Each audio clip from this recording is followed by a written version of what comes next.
Hey everyone, recently a musician friend of mine at the studio was quite interested in this echo plate that I built a couple of years ago. In fact, I've been building plates since the 80s, early 80s, and I just prefer them to the digital stuff. I'm sort of an old analog guy, and so I thought I'd throw a quick and dirty video together on how to put an echo plate together. If you guys are interested, you could go to 956 if you want to skip how it all got put together and listen to some of the examples. The dimensions are basically 1 meter by 2 meters, and it's 1 millimeter cold rolled steel plate. And this, as you can see, is fairly rusty. It's been around for a while. However, it still works pretty well. The key to making it sound not like a tin can is the actual EQ and the electronics. I'll put a couple of examples and the circuit diagram at the end of this video if you want to go and have a listen. The frame is approximately 3 inches wider than the plate all around, with a slightly wider base where we're going to mount the electronics, and it's held together with a little picture chain that I've put on all the corners going into some screws to tighten it up. The pickups over here are actually totally and utterly destroyed car tweeters, which I take apart. I'll show that to you a bit later, and they are extremely small and don't cause a lot of dampening of the echo, because anything you put on the plate causes it to lose echo time. This is the dome tweeter that we destroy and tear apart. It's the easiest way to get a nice pickup that doesn't affect the reverb time. Anything bigger tends to not sound very good at all. So the easiest way is to simply shred the back, get a screwdriver or something and rip the back off this thing.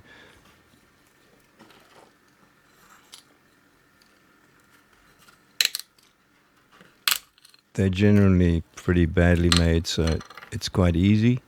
Then just simply unsolder all the excess electronics.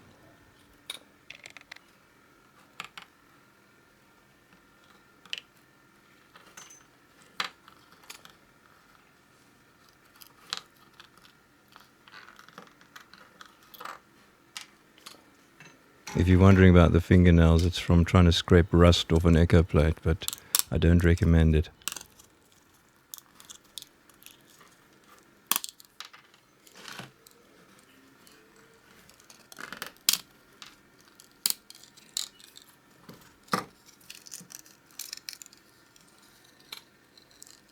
That's the diaphragm, and we just break all the little leads going to it.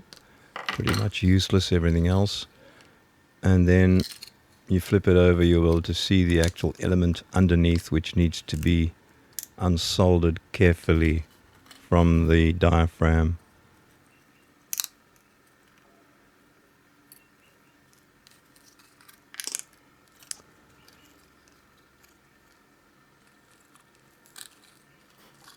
Once that's done, you're left with a little transducer inside, and the side at the bottom is a fully gold side, which is an earth, so it's quite important that when you assemble it, that side there, you'll be seeing that gold, that must be facing onto the plate itself.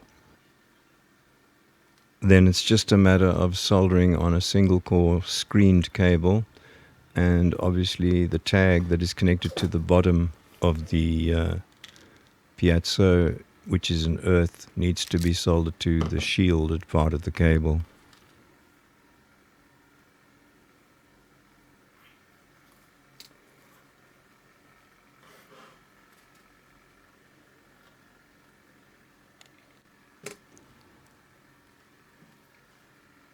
That's the earth shield. Very important not get that the wrong way around, or you're dead in the water from the start.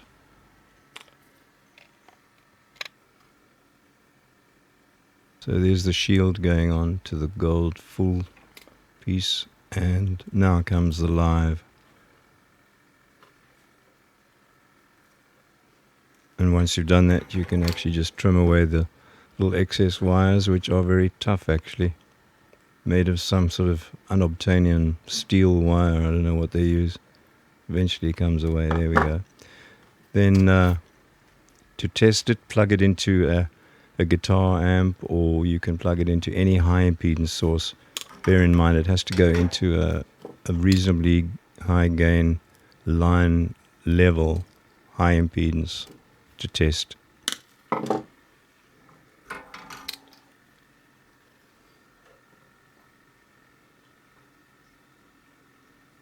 I just use RCAs because it's convenient and quick, and the lead is extremely short. You can't have these leads long at all, it won't work.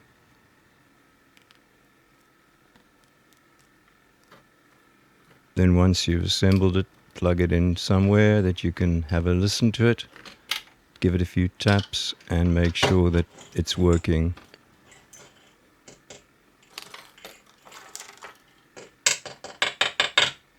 So there we go, we have signal on it. Put it onto a surface or something and you can tap next to it and it'll pick it up. Alright, so that is working. Right, the next slightly challenging thing is you need to do the driver unit. I normally just use a small car speaker with a little tweeter in it. It works quite nicely. I didn't have one on hand, so I'm just using this to demonstrate how you do that. So the bolt needs to be about 3 inches long and probably 5 millimeters, and then the hot glue is poured all around and left to dry at the center. Make sure you don't get any on the outside cone so the speaker can still move up and down, because that's going to be the driver on the plate.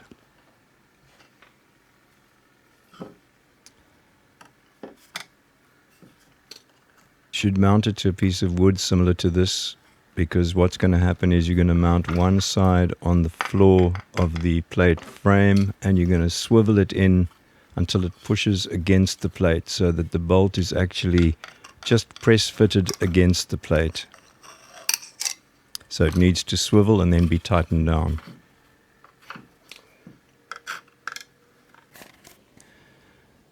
Okay, we're going to glue on the new sensor we've just made.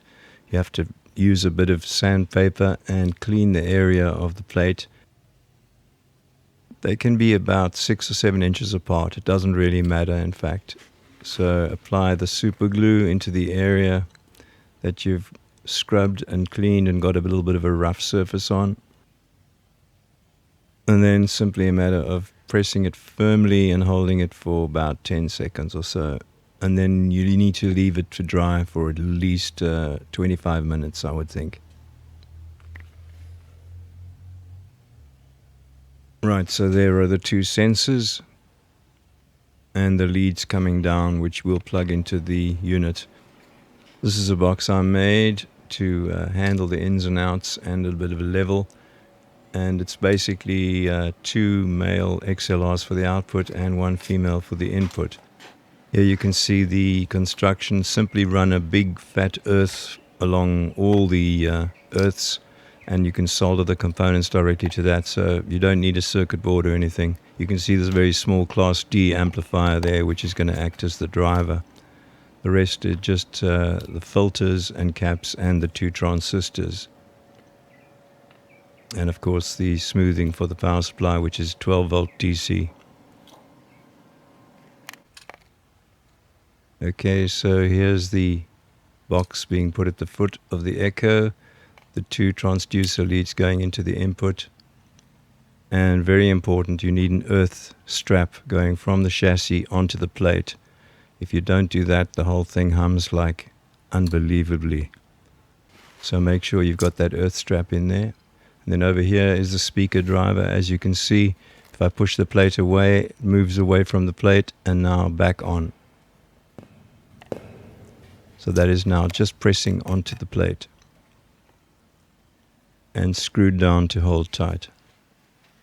So here's a final look, just going through towards where I've placed the plate in the studio, in a corner next to a little voice booth, and it's kind of out of the way, covered up by a rather beautiful painting of my Les Paul, which my daughter Laura did.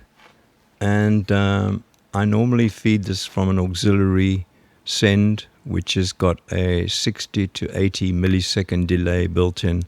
Like the old days, one would run a tape recorder at 7.5 inches per second, feeding your plate for that real authentic sound.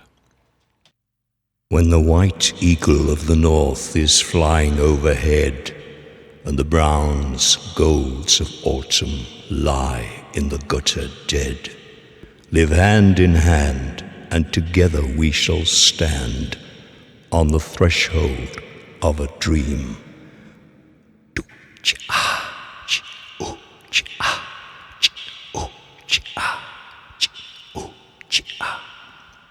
Right, here's some musical stuff coming up, and I'll just be pulling the echo in and out, and you'll hear the difference.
Anyway, if you're interested in building it, I hope it's successful, and good luck with everything. Obviously, I used a lot more echo than I would normally use just to illustrate what it could do and what it sounds like. So if you enjoyed it, thanks very much.